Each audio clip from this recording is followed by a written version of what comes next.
ओम नमः सिद्धेभ्याय जय श्री ओम नमः सिद्धेभ्याय जय श्री ओम नमः सिद्धेभ्याय।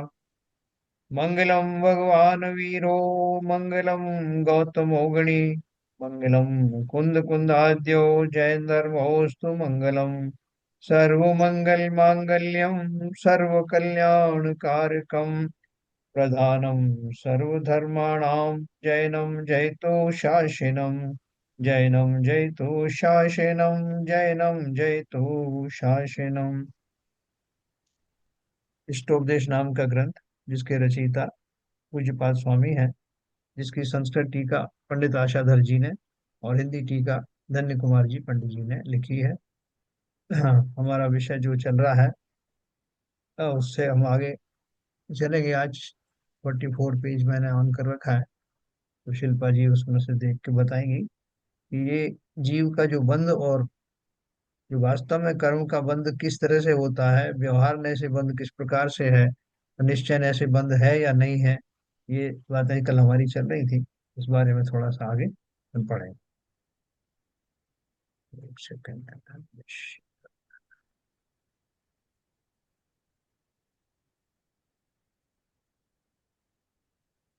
हमारा ये चल रहा था, ये इसको यहाँ से शुरू करेंगे।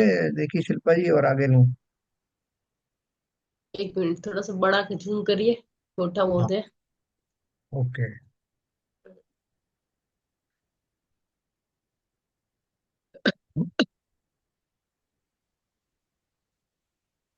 मैं अकिंचन हूँ, मेरा कुछ भी नहीं, कल अपन ने पढ़ा था।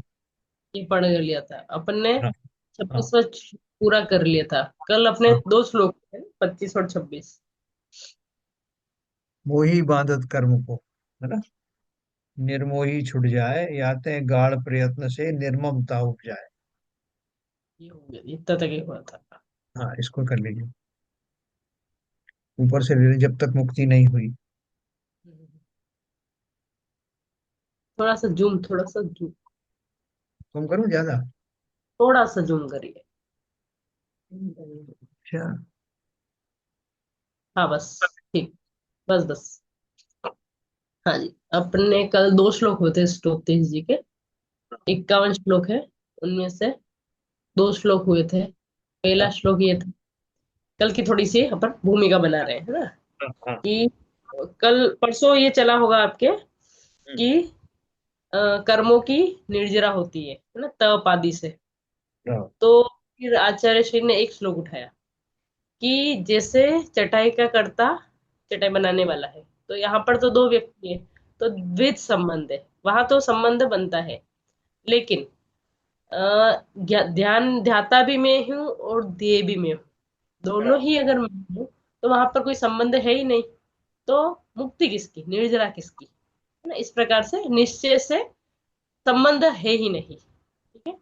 तो फिर हाँ। टीका में पंडित आशाधर जी ने, टीका क्यों होती है श्लोक का खुलासा, टीका में खुलासा किया कि यदि आप अपने को बंधन सहित मानोगे ही नहीं, तो मुक्ति का उपाय कैसे करोगे। और बंधन आप इस श्लोक के माध्यम से बोल रहे हो, बंधन की सत्ता ही नहीं है, क्योंकि द्वित संबंध नहीं है। कर्म तो कामाण वर्गणा से बने हैं। तो फिर अगले श्लोक में पूज्यपाद आचार्य ने बताया कि संबंध तो है, लेकिन संबंध कब है, तो उसका एक कहते हैं ना थर्मामीटर, आप चेक करिए संबंध कब है। संबंध है यदि आप ममत्व सहित हो, तो आप कर्म से बंध रहे हो। और आप निर्ममत्व की ओर हो, तो आप कर्म से छूट रहे हो, आप छूटे हुए ही हो। बराबर। तो फिर ममता कैसी होती है, इसके बारे में आचार्य अमृतचंद्र के तीन श्लोक बताए थे, तीन कलश कि कर्माण वर्गणा से बंध नहीं होता, मन वचन काया की क्रिया से बंध नहीं होता है, और हलन चलन से बंद नहीं होता है, किसी जीव के गात से बंद नहीं होता। तो बंद किससे होता है, रागादि की उपयोग रूपी, मतलब रागादि सहित उपयोग से बंद होता है, इतना कहना था। हाँ, और कहना था कि रागी जीव कर्म से बनता है और विरागी कर्म से मुक्ता है, छूटता है ना। मुच्यते मतलब छूटता है। उसके बाद में आत्मानुशासन जी का एक हवाला दिया था कि वही है ना, कि कर्म से मतलब मोह राग द्वेष मत करो, बस मैं किसी का नहीं और कोई मेरा नहीं। इस तरह से कल ये चर्चा चली थी। तो ये 26वां श्लोक हमने दोहा हमने कल पढ़ दिया था, है ना, जिसको शीतल प्रसाद जी ने लिखा है। अब आगे इसका क्या खुलासा होता है? अगर मैं ममत्व नहीं, देखो विचार तो हम सब करते हैं, है ना, शुद्ध ज्ञान है हमारे पास में, प्रति समय विचार चलते हैं, तो आखिर हम क्या विचार करें? तो हम इसकी प्रस्तावना देखते हैं, फिर हम इसका श्लोक वगैरह देखते हैं, ठीक है। यहाँ पर शिष्य कहता है कि इसमें निर्ममता कैसे होवे, है ना। देखो, बैक टू बैक शिष्य क्वेश्चन करता जा रहा है। पहले आचार्य देव ने कहा कि कर्मों से कर्मों की निर्जरा होती है। तो फिर आचार्य देव ने एक श्लोक लिखा, बंधन बंध ही नहीं है। तो फिर उसने कहा तो मोक्ष क्यों होगा? तो फिर उन्होंने कहा ममता सहित जीव बनता है, निर्ममता छूटता है। तो फिर विधि पूछी कि यहाँ पर शिष्य कहता है कि इसमें निर्ममता कैसे होवे। तो इसमें निर्ममता को चिंतन करने के उपायों का सवाल तो किया गया है। हाँ आचार्य उसकी प्रक्रिया को, एक को हम निर्मम से प्रारंभ कर मम विज्ञ से का स्पृहाम तक के श्लोकों का द्वारा बदलाते हैं। मतलब एक श्लोक नहीं है, दो तीन हाँ श्लोक है, ठीक है। तो पहले श्लोक पढ़ती हूँ मैं। एक को हम निर्मम शुद्धो ज्ञानी योगिंद्र गोचर बहया संयोग जा भावा मत्तः सर्वेपि सर्वथा। अन्वयार्थ है, अहम एक निर्मम शुद्ध ज्ञानी योगींद्र गोचर संयोगजा सर्वेपि भावा मतः मतः मेरे से सर्वथा बाह्या। अहम मतलब मैं, एक निर्मम मतलब मेरा स्वभाव कैसा है, निर्ममत्व वाला, शुद्ध हूँ, ज्ञानी योगींद्र गोचर जो कि ज्ञानी और योगियों के द्वारा गोचर मतलब जानने योग्य हूँ, है ना। और फिर क्या बताया अब दूसरे सेंटेंस में, श्लोक के पद में ये कहा कि संयोग जा सर्वेपि, अब संयोगजन जितने भी भाव है। अब संयोगजन भाव भाव में क्या कहेंगे? जैसे अपने जितने भी रिश्ते नाते, घर परिवार, जैसे घर एक संयोग में आया, तो उस घर से संबंध में मेरे क्या भाव बने? मेरा घर, अपना परिवार मेरा परिवार, शरीर का संबंध हुआ मेरा शरीर, है ना। तो ये इस जो अपनी ये मान्यता है ना, मेरा मेरा मेरा, तो इन भावों को बोलते हैं संयोग से उत्पन्न भाव। हालांकि संयोग भाव नहीं उत्पन्न कराते, लेकिन उत्पन्न मतलब नो कर्म तो है, तो उनको बोलते हैं संयोग द्वारा उत्पन्न भाव, ठीक है। तो संयोग कहा सर्वे भाव, सर्वस्त प्रकार के, इसमें आप द्रव्य कर्म संबंधित भाव कर्म, जितने भी संसार के जितने भी संयोग है ना, मतः मतलब मेरे से सर्वथा बाह्य, मेरे से सर्वथा बाह्य ही है। तो अब इसको थोड़ा सा ऊपर करिए।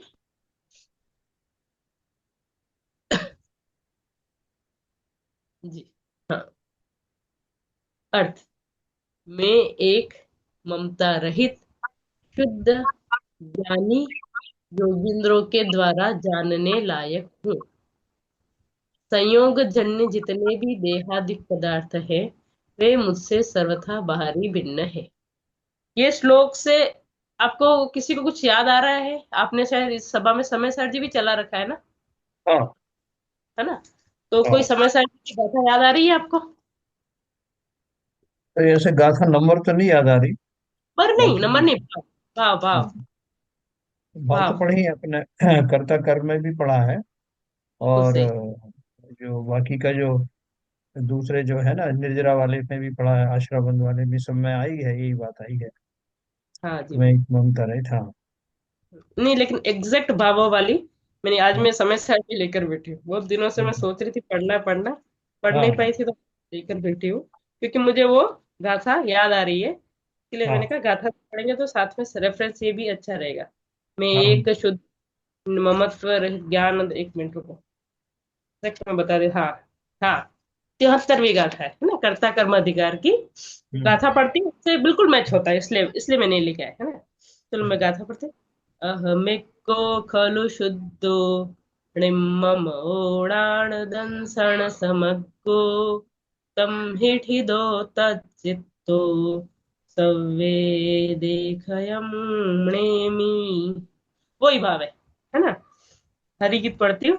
मैं एक हूँ, मैं शुद्ध निर्मम ज्ञान दर्शन पूर्ण हूँ, हितलीन निज में ही रहूं, सब आश्रवों का क्षय करूं।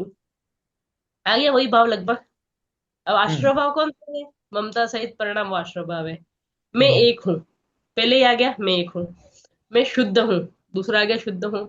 कैसा हूँ? ज्ञान दर्शन पूर्ण हूँ, है ना, मतलब योगिंद्रों के द्वारा ज्ञान मतलब जानने लायक हूँ, है ना। और आश्रय भाव किसको बोलते हैं? जो संयोगाधिक भाव आश्रय भाव है ना।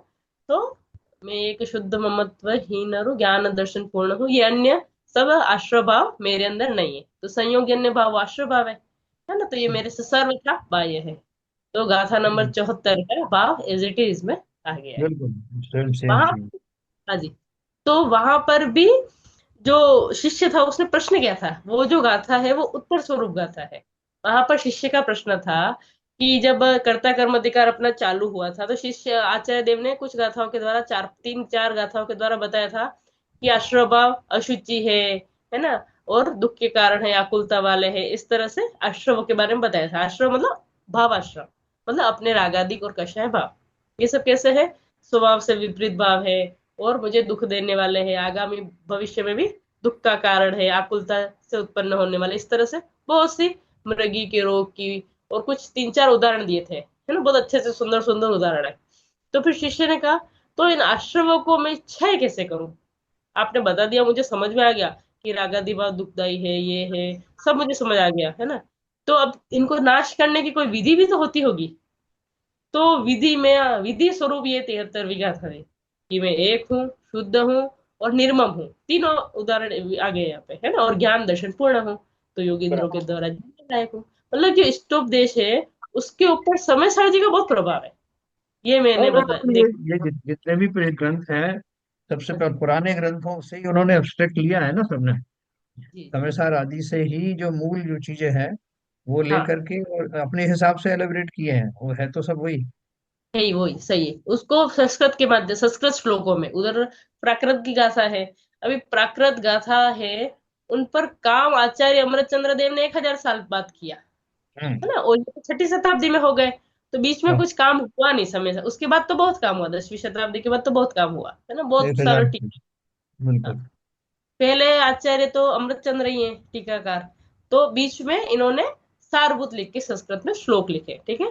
तो विषयार्थ पढ़ती हूँ मैं द्रव्यार्थिक नय से एक हूँ, पूर्वापर पर्याय से अन्वित हूँ, पूर्वापर पर्याय से अन्वित हूँ, निर्मम हूँ, मेरा यह, मैं इसका, इससे अभिनिवेश से रहित हूँ, शुद्ध हूँ, और शुद्ध नय की अपेक्षा से द्रव्य कर्म भाव कर्म से रहित हूँ, केवलियों के द्वारा तो अनंत पर्याय सहित रूप से, और शुद्ध केवलियों के द्वारा शुद्धोपयोग मात्र रूप से जानने में आ सकने लायक हूँ, ऐसा मैं आत्मा हूँ। और जो संयोग द्रव्य कर्मों के संबंध से प्राप्त हुए देहादिक पर्याय है, वे सभी मुझसे हर तरह से द्रव्य गुण से पर्याय से बिल्कुल जुदे हैं। दोहा इसका है, मैं एक निर्मम शुद्ध हूँ, ज्ञानी योगी गम्य, कर्मोदय से भाव सब होते पूर्ण गम्य, है ना। अब अगले अगले श्लोक अभी अपन नहीं पढ़ते, पहले इसका थोड़ा सा अपन फिर से एक देखते हैं, कैसे द्रव्यार्थिक में और पर्यायथिक में से कैसे थोड़ा सा वापस नीचे कर दीजिए, ऐसा करिए कि दोनों कवर हो जाए ऐसा। हाँ बस बस, हाँ ठीक है। अब मैं द्रव्यार्थिक नय से एक हूँ, है ना। द्रव्यार्थिक नय क्या होता है? मतलब जो ज्ञान की पर्याय द्रव्य को मुख्य करे। हम्म। द्रव्यार्थिक नय से तो मैं एक हूँ, और अगर पर्यायथिक नय से देखो तो मैं अनेक हूँ, मतलब कभी मैं मनुष्य रूप हूँ, कभी देव रूप हूँ, मेरे अनेक रूप है। और मनुष्य पर्याय में भी देखो तो कभी मैं बचपन में थी, कभी फिर प्रौढ़ जवानी आई, फिर प्रौढ़ अवस्था, फिर बुढ़ापा। तो अनेक अनेक हूं मैं, लेकिन वो अनेकता किसमें है? पर्याय में। लेकिन फिर भी उस पर्याय की मालाओं में जो एक धागा है वो कैसा है? अखंड है। अंदर से एकदम मैं एक हूँ, मेरा जो एग्जिस्टेंस है कि मैं हूँ, वो हमेशा एक जैसा ही रहा। तो द्रव्यार्थिक नय से एक हूँ, और पूर्वापर पर्यायों में अन्वित हूँ। अन्वित मतलब होता है, अन्वय मतलब होता है जो कभी बदलता नहीं है। कल भी अपना शायद एक शब्द आया था, उसको बोलता था अन्वय। में ऊपर कौन है सा? ना सब में। सभी टीकाओं में अन्वय की वो फिर टीका फिर अर्थ, ये सब हाँ, है ना, दोहा के नीचे अन्वय शब्द आता है। है ना।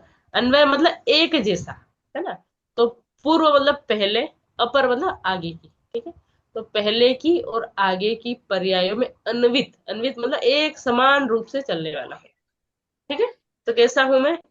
आपको डिस्टरबेंस तो नहीं रहा है? बाहर बच्चों की आवाज आ रही है, थोड़ा डिस्टरबेंस, आवाज बराबर आ रही है आप मेरी? अरे हाँ यार भाई। ये जी जी। मैं द्रव्यार्थिक नय से एक हूँ, है ना। और पूर्व मतलब पहले की, और अपर मतलब होता है पूर्व के आगे, अपर, अपर मतलब आगे की, ठीक है। तो मेरी जितनी भी पूर्व पर्याय हुई और अपर मतलब आगे की पर्याय हुई, उसमें अन्वित, अन्वित मतलब एक समान रूप से चलने वाला, है ना। तो ये मेरा स्वरूप हो गया द्रव्यार्थिक नय से। तो एक एक टीका क्या होती है कि जो श्लोक में जितने भी शब्द है, तो हर शब्द का व्यवस्थित रूप से, है ना, पारिभाषिक रूप से उनका खुलासा करना। तो एक के बारे में आचार्य देव ने कहा कि आचार्य देव ने, पंडित जी आचार्य जी ने कहा कि मैं द्रव्यार्थिक नय से एक हूँ और पूर्वापर पर्याय में अन्वित हूँ। दूसरा विशेषण था निर्मम हूँ। निर्मम हूँ मतलब मेरा यह और मैं इसका, ऐसे अभिनिवेश, अभिनिवेश मतलब कलाया था अपना मान्यता, ऐसी मान्यता से रहित हूँ। जब बहुत साल पहले, जब मैंने पहली बार समय सर जी पढ़ा सुना था, तो पहली पहली मैंने यही गाथाएं सुनी थी कि ये वाली जो अभी मैंने बताया था ना, राष्ट्रभाव दुख रूप है। तो मतलब ऐसा, मेरी फीलिंग में बताती हूँ, ऐसा लग रहा था कानों में अमृत घोल दिया हो। मतलब अपन फील कर रहे हैं कि रागादिक प्रत्यक्ष दुख रूप है, लेकिन अपन उनको मान नहीं रहे। और आचार्य देव ने कहते हैं ना, अपना कच्चा चिट्ठा शास्त्रों में खोल दिया कि ये वास्तव में राग दुख के कारण। लेकिन अपन कहते हैं ना, वो जैसे गंदगी में वो सुअर पड़ा रहता है, उसको उसमें आनंद आता है, वैसे ही अपने क्या अनादिकाल से राग द्वेष करने की आदत पड़ गई, कषाय करने की। तो अपन को क्या उसमें आनंद आने लग गया है, और किसी ने सच्चा सुख का अभी तक आस्वाद किया नहीं है। तो वो रागादि कषाय भाव इतने अच्छे लगने लग गए अपन को कि अपन उसमें रच पच गए और वही अच्छे लगने लग गए, है ना। तो जब अपन ऐसा चिंतन करेंगे कि मैं एक हूँ, मैं निर्मम हूँ, मैं शुद्ध हूँ, तो धीरे धीरे वो जो रागादि भाव का रस है वो धीरे धीरे फीका पड़ता जाएगा, ठीक है। हाँ, अभी निर्मम शब्द की व्याख्या में, तब मैंने एक बहुत अच्छा सुना था, एक ब्रह्मचारी दीदी थी, वो बता रहे थे कि जैसे देखो, स्वामीपना जहां होता है ना, वहीं आकुलता होती है ना। कल भी अपन ने वो बताया था कि जैसे बच्चे को लगी तो आपको दुख हुआ, तो किसी को आपने मेरा कहना शुरू किया, तब से आपके दुख चालू हो गए उस संबंधी, मतलब उस ऑब्जेक्ट संबंधी आपके सुख दुख तब से चालू होने लग गए, है ना। तो जब आपने अपने आप को निर्मम स्वीकार कर दिया कि मेरा किसी से कोई संबंध है ही नहीं, तो श्रद्धा अपेक्षा तो आकुलता वहीं समाप्त हो गई, है ना। क्योंकि देखो, किसी का सुख दुख अपन ले नहीं सकते, है ना। किस कोई भी, चाहे अपने मतलब पहले के जितने भी रिश्ते नाते हो, चाहे आगे के रिश्ते नाते हो, कोई भी अपने अनुसार परिणमित नहीं करता, है ना। सबके संयोग भिन्न भिन्न, सबके भाव भिन्न भिन्न, क्योंकि सब अपनी अपनी अलग अलग जगह से आए। इसी में गाथा आई थी ना, श्लोक, कि अलग अलग देख दिशांतर से उड़ के आते पक्षी एक पेड़ पर बैठते, शुरुआत में वो थी श्लोक, तो वैसे, है ना। तो सब अलग अलग है। तो जब अपना किसी से संबंध ही नहीं है, निर्मम हूं जब मैं, मेरा यह और मैं इसका, तो श्रद्धा में राग द्वेष तो तत्काल ही शांत हो जाते हैं, है ना। तो अपन को किसी से मतलब कहते हैं ना, अपन जिम्मेदारी निभाते, लेकिन अंदर में ऐसा श्रद्धा अपने दृढ़ रखना कि मेरा कोई नहीं, ना मैं किसी का और कोई ना हमारा, बस वो झूठा है जग का व्यवहारा। तो ऐसे अभिनिवेश से मैं रहित हूँ, है ना। तो मैं, मेरे अंदर ममत्व भाव ही नहीं है, तो ममत्व से जितनी भी आकुलता उत्पन्न होती है, वो आकुलता मेरी है ही नहीं, होगी नहीं मुझे आकुलता, ऐसा, ठीक है। तो दो एक्चुअली शब्द हो क्या गए। है, ये जो निर्मम शब्द है ना, जी निर्मम शब्द का वास्तव अर्थ तो यही है, ममता रहित। जी लेकिन जगत में लोग निर्मम को क्रूरता से जोड़ देते हैं। बिल्कुल सब। तो वो एक डिफरेंस पड़ जाता है यहाँ। जब निर्मम हम शब्द समझते हैं, तो जिनका बैकग्राउंड वो क्रूरता वाला बना हुआ है, उनको ये निर्मम शब्द कितना शुद्ध है, इसमें क्रूरता की बात नहीं है, इसमें है खाली ममता की बात है, वो समझ में नहीं आता। इनमें शब्दों का भी एक कहते हैं ना, वो जैसे जैसे परंपराओं से अपन उस शब्दों को कभी कभी तो डिवेल्यूट कर लेते हैं, या कभी कभी ओवर हाँ, वैल्यूट, बिल्कुल। ये होता शब्दों के साथ होता है ये। तो बहुत सारे आते हैं ना कि दक्षिण में कोई चीज एकदम मतलब उसको इतना ऐसा समझते हैं, और उत्तर में वही शब्द बहुत अच्छा माना जाता है। ऐसा बहुत से शब्द आपको मिल जाएंगे हाँ, एक कि पाखंड हम शब्द है ना, एक पाखंड शब्द है। चाय, अरे नालायक, हम्म, बहुत से शब्द हैं ऐसे, है ना? तो कुछ शब्द अपन जैसे उनको उस भाषा में तो बहुत मान्यता मिलती है, और दूसरी हाँ, भाषा जैसे नवरा, है ना? मेरे को अभी कुछ दिनों पहले पता चला कि महाराष्ट्र में पति को नवरा कहते हैं।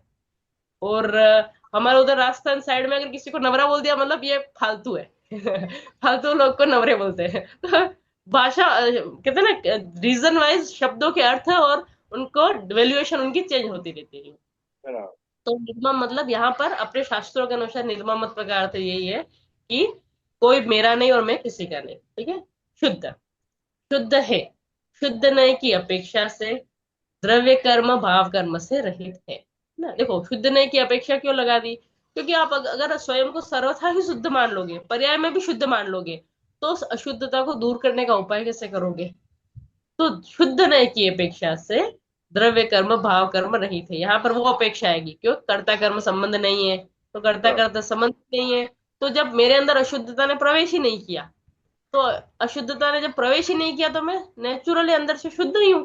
वो जो इसमें एग्जाम्पल आता है ना कि जैसे सोना, सोना अगर कीचड़ में गिर गया तो आपको दिख तो अशुद्ध रहा है, लेकिन फिर भी आप उसको निकालते हो। क्यों? क्योंकि आपके अंदर श्रद्धा है कि चाहे कीचड़ उस पे, कीचड़ का लिप्त, कीचड़ से लिप्त होने पर भी वो सोना सर्वथा शुद्ध ही है। कीचड़ के एक कण ने भी सोने के अंदर प्रवेश नहीं किया। तो इस दृढ़ श्रद्धा से आपको उस सोने की शुद्धता का ख्याल रहता है। वैसे ही मेरे अंदर द्रव्य कर्म संबंधी अशुद्धि, भाव कर्म संबंधी अशुद्धि दिखती है, लेकिन मेरे अंदर उसने क्या किया? प्रवेश ही नहीं किया। इस अपेक्षा से मैं कैसा हूं? शुद्ध हूं। ठीक है, ये सब अपने क्या चल रहे हैं? उपाय। किसके उपाय चल रहे हैं? निर्ममत्व होने के, है ना? कि ममता सहित जीव क्या होता है? संसार में परिभ्रमण करता है, ये ऊपर बताया था ना, बंधन सहित होता है।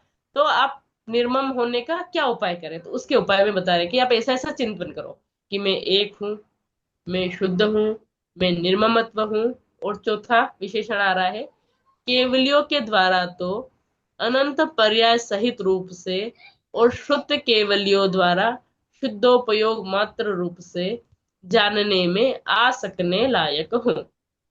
मतलब मैं जो हूँ, मुझे केवल ही जानते हैं। कौन जानते हैं? केवल। और कैसा जानते हैं? अनंत पर्याय सहित रूप। मतलब बराबर। अब जैसा मैं हूँ वैसा ही नहीं जानते। मेरा पास्ट क्या था, पास्ट का पास्ट क्या था, पास्ट का पास्ट क्या था, अनंत काल पीछे बीत गया है वो। और फ्यूचर मेरा कितना है? अनंत काल है। चाहे मैं सिद्ध दशा में भी जाऊं तो भी काल तो अनंत रहेगा। तो केवली मुझे कैसा जानते हैं? अनंत पर्याय सहित रूप से जानते हैं, है ना? और श्रुत केवली कैसा जानते हैं? शुद्धोपयोग मात्र रूप से जानने में आ सकने लायक हूँ। मतलब श्रुत केवली मुझे कैसा जानते हैं? शुद्धोपयोग मात्र। इस पंक्ति का आप थोड़ा सा भाव समझाएंगे तो अच्छा रहेगा अंकल जी। हाँ, नहीं, ये आपने सही बताया। देखो, केवलियों का तो, क्योंकि वो जो है भूत भविष्य वर्तमान तीनों पर्यायों को जानते हैं और अनंत पर्यायों को भी उपपद जानते हैं, इसलिए वहां तो किसी तरह का कोई रिस्ट्रिक्शन है नहीं, वो तो पूर्ण पूर्ण ज्ञान है। वहां तो वो हम कहाँ कहाँ रहे, हमारी क्या पर्याय पहले रही, आगे क्या पर्याय आने वाली है, न केवल व्यंजन पर्याय बल्कि अर्थ पर्यायों के भी वो जानकार हैं। वो उनको जानते हैं। और शुद्ध केवली चूंकि परोक्ष रूप से आत्मा को जानते हैं, प्रत्यक्ष जानते नहीं, इसलिए शुद्ध केवली जो जानते हैं कि शुद्धोपयोग के अनुसार, शुद्धोपयोग मात्र से सभी आत्माएं इन सब विकारी भावों से रहित हैं, स्वभाव रूप से सभी आत्माएं इन सब संबंधों से रहित हैं, वास्तव में निर्मम ही है, ऐसा दोनों के माध्यम से बताया। जिससे मतलब हमारा और विश्वास दृढ़ हो जाए कि हम न जी। केवल केवली भगवान के ज्ञान में संपूर्ण रूप से आते हैं, और वो भी इस बात की पुष्टि करते हैं कि स्वभाव रूप से सभी आत्माएं इन सब बंधनों से वास्तव में मुक्त ही हैं। तो फिर जी। बात चलेगी कि केवली की बात छोड़ो, आप उनकी बात करो जो हमारे आपके बीच में है। तो जिन्होंने आत्मा का डायरेक्ट, हाँ, जो देखा नहीं है जिन्होंने, तो बोले शुद्ध केवलियों की अपेक्षा से अगर देखो तो उन्होंने आत्मा को परोक्ष रूप से जाना है। ये बात अलग है कि वो सारी पर्यायें केवल ज्ञानी जैसे उनके ज्ञान में झलकती नहीं है, लेकिन एक स्वभाव की दृष्टि से, शुद्धोपयोग की दृष्टि से उन्होंने भी इस बात की पुष्टि की है जो केवल ज्ञानी ने देखा है, कि आप सभी आत्माएं सब प्रकार के ममत्व से रहित ही है, किसी से जुड़ी हुई है ही नहीं, सर्वथा निर्बंध ही है। ठीक है। हाँ, तो मुझे कौन कौन जानते हैं? केवली जानते हैं। कैसा जानते हैं? अनंत पर्याय सहित जानते हैं। शुद्ध केवली कैसा जानते हैं? कि शुद्धोपयोग मात्र रूप से, है ना। केवली का जो शुद्ध केवली है वो कैसे है? शुद्धोपयोग मात्र रूप, है ना। मतलब मुझे वो केवल कैसा देखते हैं कि मेरे अंदर जैसे होते हैं ना वो एक्स वो बहुत से चश्मे ऐसे होते हैं, एक्सरे, मतलब आपके ऊपर जितने भी शरीर पे ऊपर के आवरण है वो नहीं दिखेंगे, अंदर की हड्डियां को कैच कर लेगा। वैसे हम्म, ही शुद्ध केवली आपको रागादि विकारी भावों सहित होने पर भी उनसे रहित देख लेते हैं, है ना। तो हम्म, शुद्धोपयोग मात्र रूप से जानने में आ सकने लायक हूं मैं। मेरे को जो शुद्ध केवली है वो रागी रूप नहीं देखते, मैं शुद्धोपयोग रूप हो सकता हूँ, है ना। और केवली तो अनंत पर्याय से ही जानते हैं, तो केवली ने तो मुझे रागादि वाला भी देखा है, केवली मुझे शुद्धोपयोग रूप हो सकता हो उस एंगल से भी देख रहे हैं, क्योंकि केवल ज्ञान में तो नए होते नहीं है, है ना। केवल ज्ञान में तो कैसा है, क्योंकि ये जो नए हैं वो शुद्ध ज्ञान में ही होते हैं। एंगल जो जानने के प्रकार है कि मैं इस एंगल से देखूं किसी पॉइंट ऑफ व्यू, इस पॉइंट ऑफ व्यू से देखूं या इस पॉइंट ऑफ व्यू से देखूं, तो वो सब तो शुद्ध ज्ञान में ही होता है। लेकिन केवली कैसा जानते हैं? बिल्कुल कोई एंगल नहीं, सर्वथा संपूर्ण, है ना। उनके कोई कहते हैं ना जैसे ऊपर से कोई देखता है तो उसको एंगल से देखने की जरूरत ही नहीं है, सब चारों तरफ से वो दिख जाता है वैसे ही। बिल्कुल। तो शुद्ध केवली कैसा जानते हैं मुझे? पैनोर शुद्धोपयोग मात्र पैनोरमिक व्यू होता है ना, जो ऊपर से दिखाई दे, जो संपूर्ण चीज दिखाई दे जिसको, वो बोलेगा, है ना। केवल तो ज्ञान केवली है। तो वैसा है। और शुद्ध केवली कैसा जानते हैं? शुद्धोपयोग मात्र रूप से जानने में आ सकने लायक हूं, मतलब मेरी काबिलियत इतना है। देखो, जितने भी आज अपन संसार में जितने भी कलाकार हैं, जितने भी साइंटिस्ट हैं, सब रिसर्च करते हैं, कलाकार अपनी कला प्रदर्शित करता है। तो और अपना तो आजकल जो सोशल मीडिया चल गया तो वो पता ही चल रहा है, सबको अंदर से एक ही चुल रहती है कि कितने लोग मुझे जानते हैं, बस कितने मेरे व्यूज है, इंस्टा पे कितना फॉलोवर है। ये बीमारी, मतलब ये सब एक मानसिक बीमारी ने जन्म ले लिया है कुछ जब से लॉकडाउन लगा है, कि बस दिन रात बहुत सी मूवीज भी आई है ऐसी ऐसी कि इस व्यूज बढ़ाने के चक्कर में तो कितने बड़े बड़े अपराध हो जाते हैं, है ना। हम्म, क्राइम, साइबर क्राइम जिसको बोलते हैं। तो सबका एक ही एजेंडा है बस, कि मेरे व्यूज कैसे बढ़े, मैं कैसे अटेंशन प्राप्त करूं सबका, है ना। ये अंदर से सबके मतलब कहते हैं ना, अंदर से इतनी तलाबेली मची रहती है। लेकिन अपने जैन अनुसार अपन जब जैन सिद्धांत पढ़ते हैं तो अपन को पता चलता है कि अरे इन रागी द्वेषी जीव अगर मुझे जानेंगे देखेंगे तो वो क्या करेंगे? राग द्वेष करेंगे। और राग द्वेष करेंगे तो उनके राग द्वेष में मैं क्यों निमित्त बनूं? क्योंकि मुझे तो केवली जानते हैं, और कैसा जानते हैं? अनंत पर्याय से ही जानते हैं। और शुद्ध केवली कैसा जानते हैं? शुद्ध उपयोग मात्र रूप से जानते हैं। तो मुझे तो इन संसारियों की कोई पड़ी नहीं है, इस भीड़ में मुझे जाना ही नहीं है ना। तो ऐसा अपने अंदर से श्रद्धा होना चाहिए, तो अपनी तत्व की कैसे मैं प्रसिद्ध हूँ, ये सी जो अंदर से थोड़ी सी आकुलता है ना बहुत वो है। भी कम, है ना, बिल्कुल वो भी सही। कम। मुझे तो केवली शुद्ध की वो तो बहुत महान आत्मा है और जो मेरे आदर्श है, मुझे वैसा बनना है। ये आजकल के जो इतने भी जो बैठे बैठे मोबाइल्स को, वो सब थोड़ी मेरे आइडियल है ना। तो वो मुझे जाने नहीं जाने मुझे तो फर्क भी नहीं पड़ता है, ऐसा है ना। तो इससे अपने अंदर बहुत ही एक शांति आती है ना। तो ऐसा मैं आत्मा हूँ। कैसा आत्मा हूँ?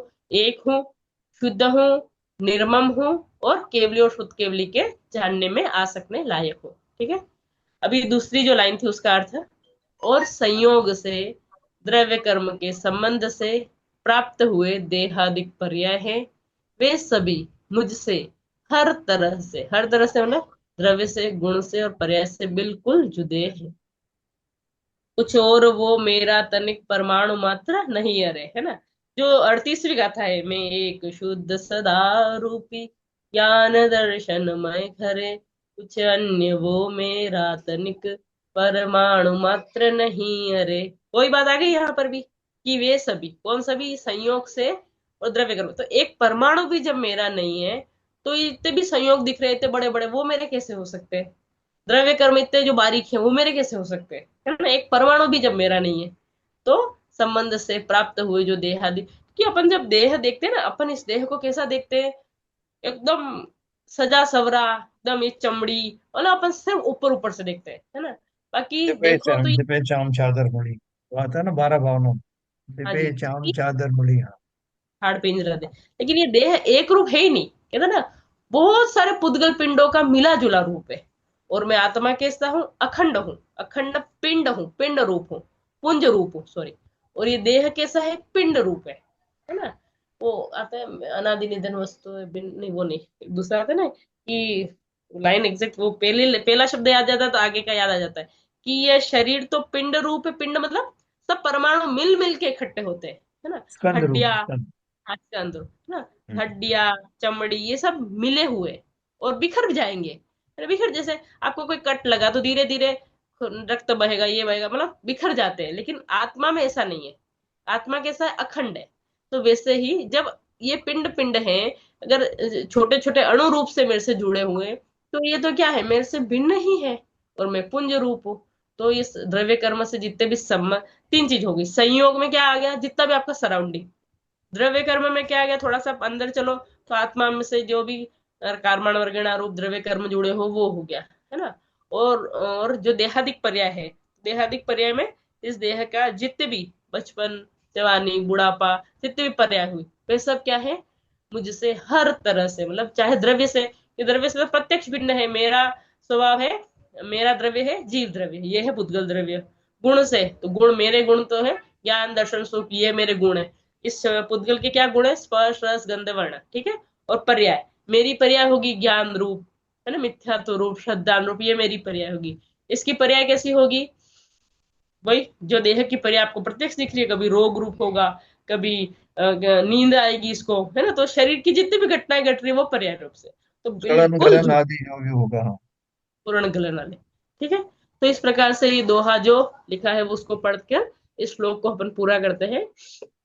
मैं एक निर्मम शुद्ध हूँ, ज्ञानी योगी गम्य, कर्मोदय से भाव सब मोते पूर्ण गम्य, ठीक है। ज्ञानी मतलब केवल ज्ञानी, और योगी मतलब श्रुत केवली, है ना। गम्य मतलब जानने योग्य। तो मैं कैसा हूँ, एक द्रव्यार्थी नए से मैं एक हूँ, मैं निर्मम हूँ, मैं शुद्ध हूँ, और केवल ज्ञानियों के द्वारा और श्रुत केवलियों के द्वारा जानने योग्य हूँ। और कर्मोदय से उत्पन्न भाव कौन कौन से हो गए, भाव कर्म आदि, है ना। वो सब क्या है, वे सब भाव मेरे से बिल्कुल जुदे, ठीक है।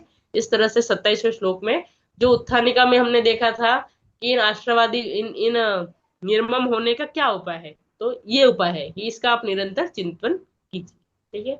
अब आगे फिर 28वें श्लोक की उत्थानिका देखते हैं। फिर भावना करने वाला सोचता है कि देहादिक के संबंध से प्राणियों को क्या होता है, क्या फल मिलता है।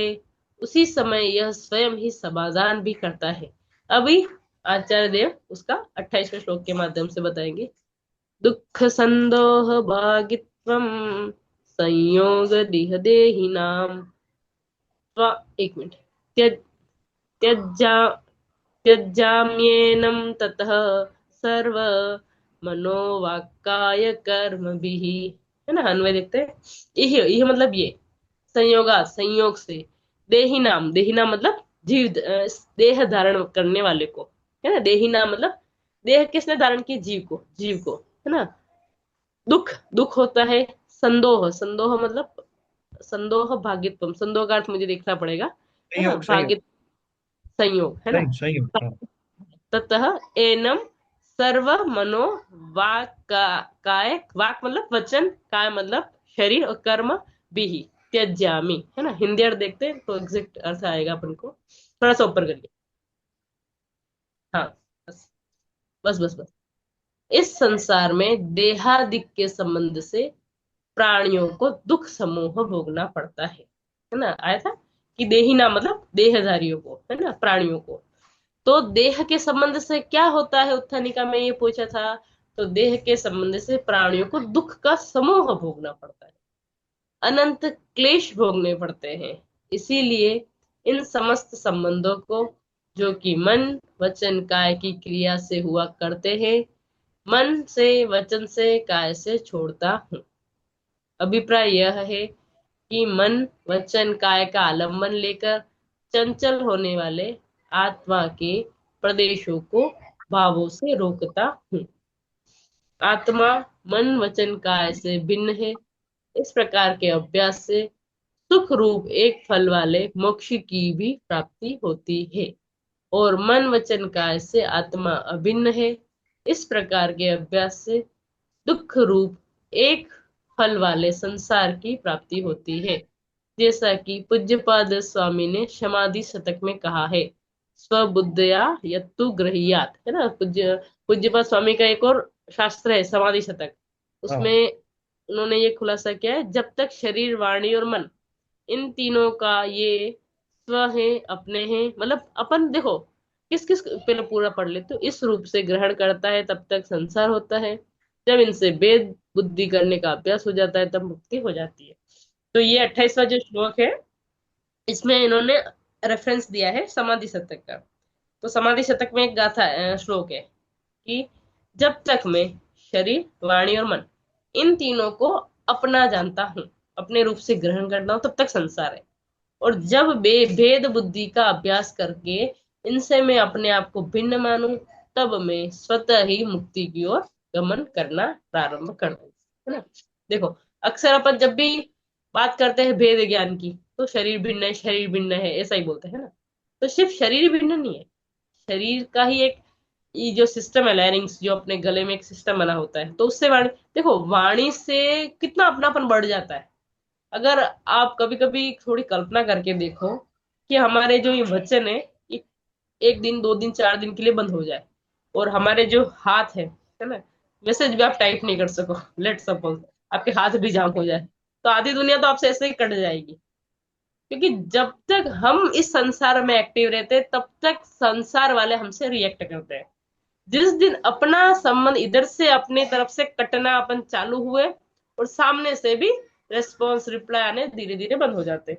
अपन प्रत्यक्ष देखते हैं इसको, अपना कुछ दिन अगर नेट अपन बंद कर दें, तो पहले पहले तो कुछ वैसे जाएंगे, कहाँ हो कहाँ हो कहाँ हो, आजकल कोई वैसे नहीं वैसे नहीं, है ना। और धीरे धीरे उन लोग को भी समझ में आ गया, शायद इन्होंने रिएक्ट करना छोड़ दिया, या फिर पता नहीं क्या हो गया। तो धीरे धीरे लोग भी अपन से कटने लग जाते हैं, उनकी अलग दुनिया बन जाती है। तो इस संसार में जितने भी संबंध है, तीन चीजों से, शरीर से, वाणी से और मन से, जब हम इन तीनों को ही अपने से भिन्न कर लेंगे, तो संबंध तो छूटे छूटा ही है। क्योंकि देखो, हम अपना पराया कहाँ पर करते हैं? मन में करते हैं। अपना प्रेम दिखाते हैं या अपना द्वेष दिखाते हैं, किसके माध्यम से दिखाते हैं? वाणी के माध्यम से दिखाते हैं। और अपने एक्शंस के द्वारा, क्रियाओं के द्वारा, किसी को मन जैसे किसी से स्नेह है तो आव भगत करना, उनको भोजन आदि कराना, तो शरीर से कुछ ना कुछ क्रिया करेंगे। या द्वेष है, द्वेष तीव्र है, तो किसी को मार पीट भी कर दी, तो अपना द्वेष क्रियाओं के माध्यम से प्रदर्शित होता है। तो अपने जो मन के राग द्वेष है, वो शुरुआत होती है मन से, फिर आते हैं वचन में, और फिर आते हैं काया में, है ना। तो जब हम इन तीनों को ही अपने से भिन्न कर लेंगे, तो संसार तो अपने से क्या है, छूटा छूटाया ही है। ठीक है, ऊपर वाला पढ़ती हूँ फिर से। ये तो समाधि शतक में लिखा है। और ऊपर बताया कि इस संसार में देहादिक के संबंध से प्राणियों को दुख समूह, मतलब जब तक आपको देह का संबंध है। देखो, कभी कभी कल्पना करो, भूख लगती है, किस मतलब भूख लगती है हमें, है ना, प्यास लगती है, नींद आती है, थकान लगती है ना। और भी सब किसके लिए करते हैं हम? शरीर, मतलब देखो, भूख लगता है, ये भी एक दुख है ना, प्यास भी एक दुख है ना। क्षुधा, तृषा, ठंड लगती है, गर्मी लगती है। तो ये सब शुरुआत कहाँ से होती है? इसकी शुरुआत तो देह से ही होती है। तो देह का जब जब भी आपके साथ संयोग संबंध है, तो आपको डेफिनेटली दुख दुख दुख भोगने ही पड़ेंगे। और जिसने देह से ममता तोड़ी, उसके दुख भी कम हो जाते हैं, है ना। तो अपन देखते हैं ना, दो लोग हैं, जिसको ममत्व ज्यादा है ना, उसको शरीर से ममत्व ज्यादा है, उसको ठंड भी बहुत लगेगी, उसको हर तरफ अनुकूलता चाहिए, ठंड भी बहुत लगेगी, गर्मी भी बहुत लगेगी, उसको हर चीज में एकदम, मतलब शरीर पुष्ट होता रहे, है ना। पांचों इंद्रियों का पोषण करता रहे। कुछ लोग ऐसे होते हैं, थोड़े से निर्मम टाइप के होते हैं, मतलब ऐसा नहीं धार्मिक दृष्टि से नहीं भी नहीं, ऐसे नॉर्मली भी। तो उनको थोड़ा सा कहते हैं बाहर की परिस्थिति इफेक्ट कम करती है, क्योंकि उनके उनके अंदर थोड़ा सा कहीं ना कहीं देह के प्रति अपनापन कम है। कि देखो, इन सब संसारी प्राणियों में हर अपने जितने भी बिलीफ्स है, उनकी फ्लक्चुएशन चलता रहता है। कभी अपना देह के प्रति आसक्ति बहुत बढ़ जाती है, कभी कभी देह के प्रति अपनी आसक्ति कम होती जाती है। तो अपन खुद इस चीज को फील करते हैं, जब अपनी आसक्ति बढ़ती है तब अपन को दुख ज्यादा भोगने पड़ते हैं, है ना। अनंत क्लेश भोगने पड़ते हैं। क्लेश क्यों भोगने पड़ते हैं?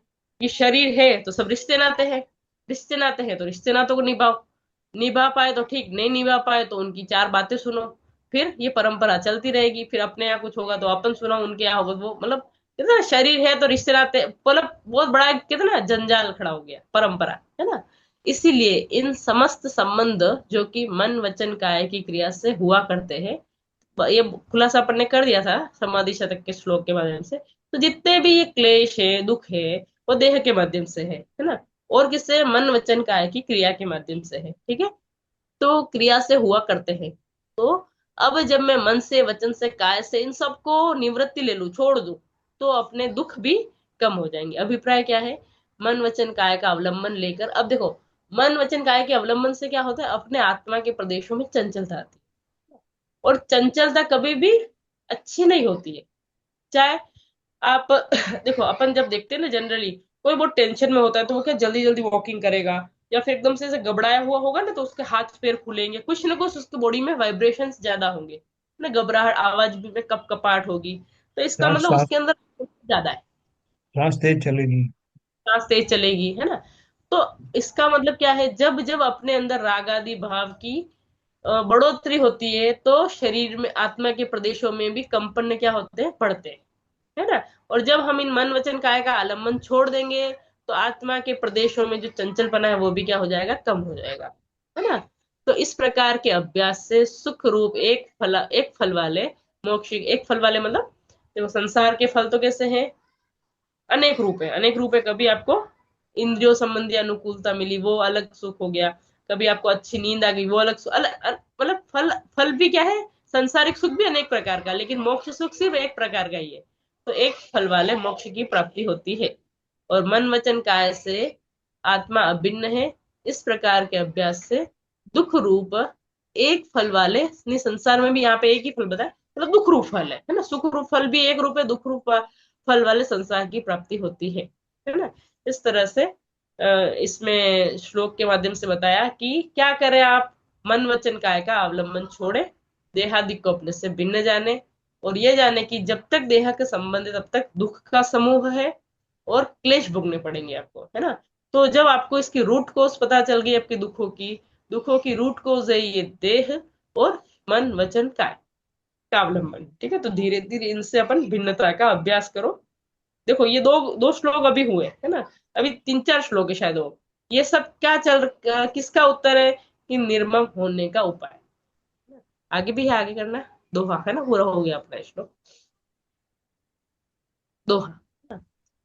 बस, प्राणी जा संयोग ते दुख समूह लखात, याते मन वच काय युत, है तो सर्वत जात, है ना। कि प्राणी जा मतलब जिसके, जिसके संयोग से दुख का समूह लहात मतलब प्राप्त करता है, किसके संयोग से, शरीर के संयोग से, याते इसीलिए, मन वचन काय युद्ध, इन तीनों की जो संधि है, तो सर्वत जा, उनको आप पूर्ण रूप से उनको त्याग करो, ठीक है। अब आप थोड़ा सा एक्सप्लेन करिए, अच्छा रहेगा। इसको प्राणी जो संयुक्त यही है। प्राणी और जा संयोगते दुख समूह लात, याते मन वच कायो तो हूँ तो सर्व तजात। फिर भाव ने लिखा ना, फिर भावना करने वाला सोचता है कि वो पुद्गल। आगे है, अच्छा आगे का है वो, हाँ। उद्धानी का, हाँ, हाँ। में से भी जो जो भी अपने भाव व्यक्त करना चाहे तो कर सकते हैं। वो उतना ही है जो आपने बताया वही। जी वो उसी को दोहरे रूप में लिख दिया ना, लिखा ना, जब तक शरीर वाणी और मन तीनों को स्वाप्ने मानता है, प्राणी इन संयोगों में जुड़ा रहता है, तब तक उसके दुखों का समूह को उसको झेलना पड़ता है। इसलिए अपने मन वचन और काय तीनों से ही इन सबको त्याग देना चाहिए। जी जी, ठीक है ना। तो अपने आज दो श्लोक के माध्यम से अपन ने क्या क्या पढ़ा, कि ले आगे यहाँ के श्लोक, हाँ तो यहाँ बोलिए। शरीर से ममत्व कम करने की बात कर रहे हैं जी कि अपने शरीर से ममत्व कम करो।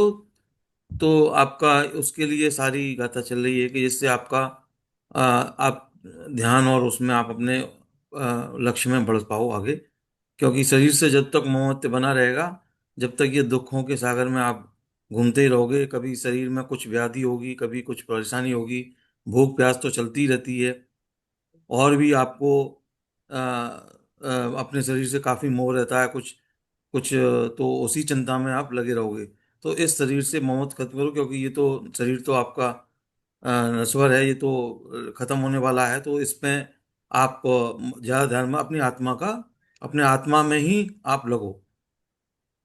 ठीक है, बिल्कुल सही समझा। ठीक है, और भी किन्हीं को अपने भाव व्यक्त करने हैं तो कर सकते हैं। अपना कोई अनुभव कि अपन प्रत्यक्ष देखते हैं कैसे अपन को ये मन वचन का और शरीर दुख रूप है, अपना कोई अनुभव शेयर करना हो तो कर सकते हैं। जैसे अभी देखो, बहुत से लोग शरीर के लिए इतने टीवी प्रोग्राम देखते हैं, इतने वो, सही। ये जरा सी व्याधि हो जाए तो उसके लिए पूरा गूगल करते हैं, और पूरे चिंता में 10 लोगों से चर्चा करते हैं, डॉक्टर ढूंढते हैं, और उसमें ही लगे रहते हैं। और सारा कुछ उनका ध्यान सब जगह, यदि कितनी भी घर में कुछ भी खुशी हो, कुछ भी हो, मंदिर में भी कहीं में भी मन नहीं लगता, सब उसी में लगा रहता है कि कैसे जैसे तैसे मैं इस व्याधि से, मेरे को हम्म, छुटकारा मिल जाए। तो ये हम्म, बिल्कुल आपको दिखता रहता है, आपके आसपास भी चलता रहता है, खुद को भी चलता रहता है। खुद को भी जरा खांसी जुकाम हो जाए तो परेशान हो जाते हैं कि बस कब ये ठीक हो जाए, और उसके लिए काढ़ा ले लें या ये ले लें वो ले लें, बस उसी में, उसी सोच में लगे रहते हैं। सही, बिल्कुल। सही है। तो क्या, दुख समूह है ना, दुख देने वाला और क्लेश भोगने पड़ते हैं। और कोई?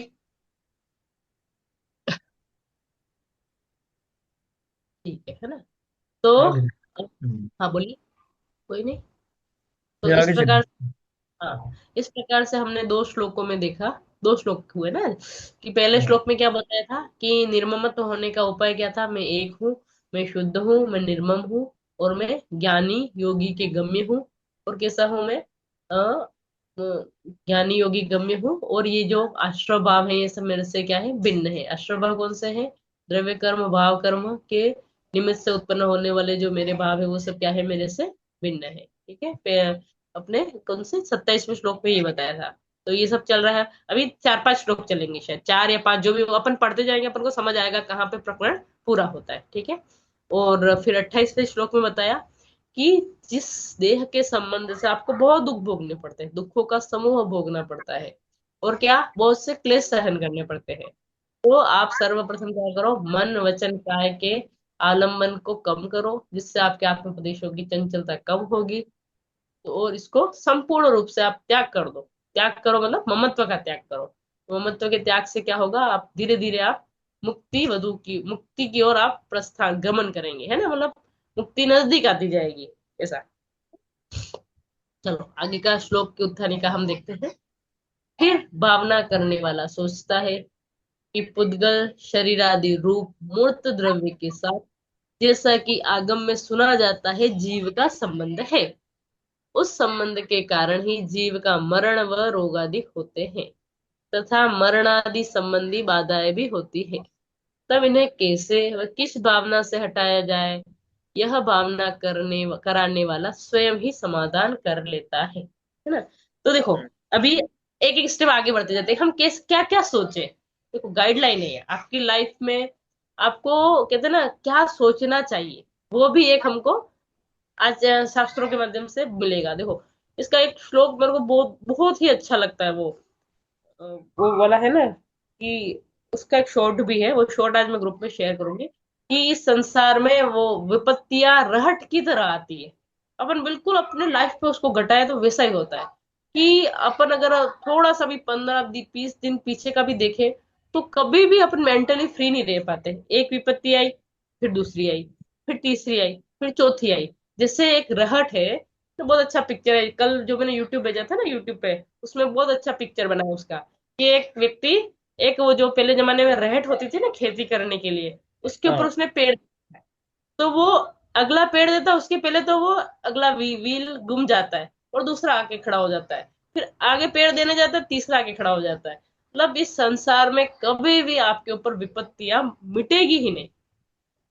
पद्मनंदी पंचविंशतिका में बहुत अच्छे अच्छे श्लोक आते हैं इसके विपत्ति है संसार में कैसे आती है, कि जैसे चौराहे पे खड़ा आदमी है ना, चौराहे पे खड़ा व्यक्ति व्हीकल से क्यों डरे, व्हीकल तो आएंगे ही आएंगे। वैसे ही हम इस संसार के चौराहे पे खड़े, यहाँ पे तो विपत्ति आएगी ही आएगी, आपको डरने की जरूरत ही नहीं है। तो इन विपत्तियों का, कि संसार का स्वरूप ही ऐसा है, बहुत अच्छा वो श्लोक है। बहुत से लोग भावना प्रधान है, ये जो ग्रंथ है ना वो भावना प्रधान है। इसमें कोई ऐसा बुद्धि का व्यापार बहुत ज्यादा नहीं करना है अपन को। अपन को भावना भानी है ना, तो अपन को क्या भावना भानी है, तो वो अगली श्लोक के माध्यम से बताते हैं।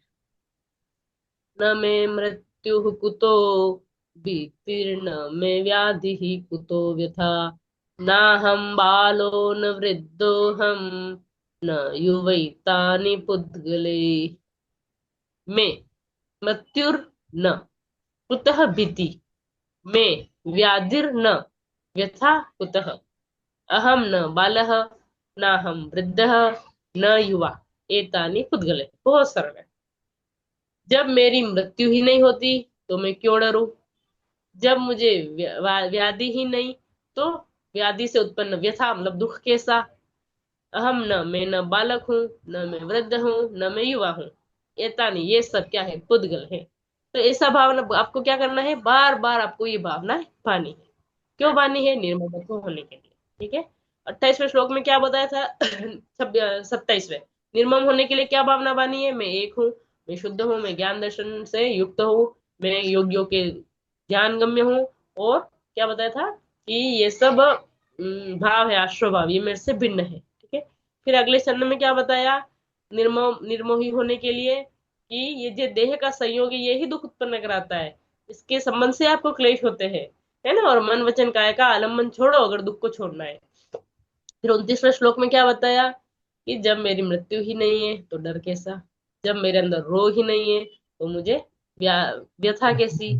तो न मैं बालक नहीं हूँ, युवा नहीं हूँ, मैं वृद्ध नहीं हूँ, तो क्योंकि ये सब क्या है, पुद्गल की पर्याय है। अर्थ, मेरी मृत्यु नहीं, नहीं तब डर किसका, मुझे व्याधि नहीं तब पीड़ा कैसी, पीड़ा मतलब व्यथा। न मैं बालक हूँ, न बूढ़ा हूँ, न जवान हूँ, ये सब बातें मतलब दशाएं पुद्गल में पाई जाती है।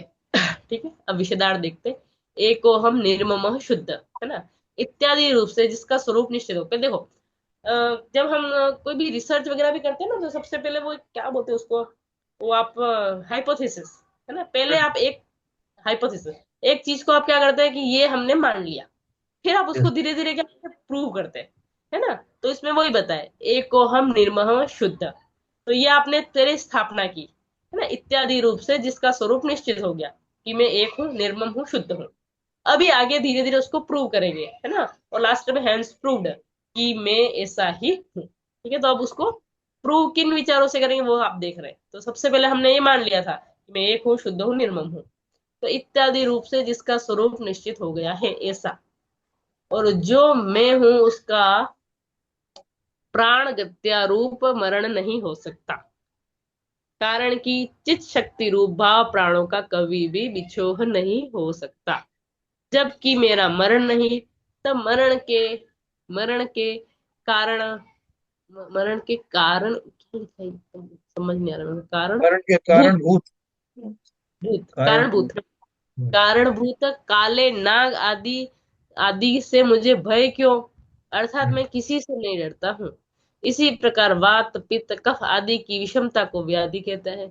यह मुझे है नहीं, कारण कि वात आदि के मूर्त पदार्थ से ही संबंध रखने वाले हैं।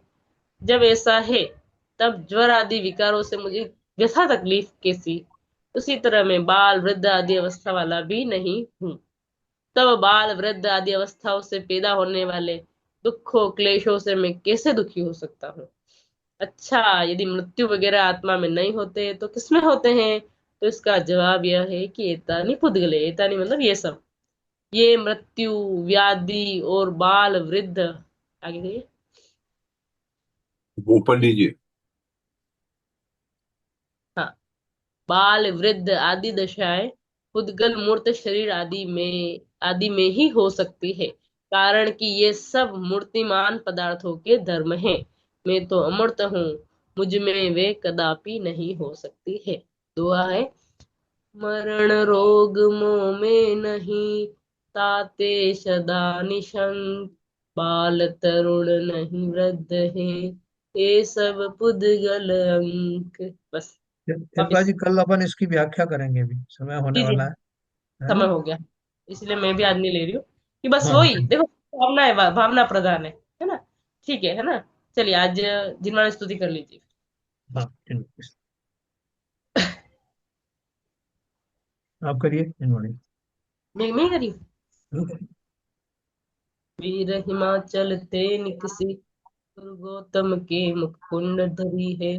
मोह महाचल भेद चली, जग की जड़ता तप दूर करी है।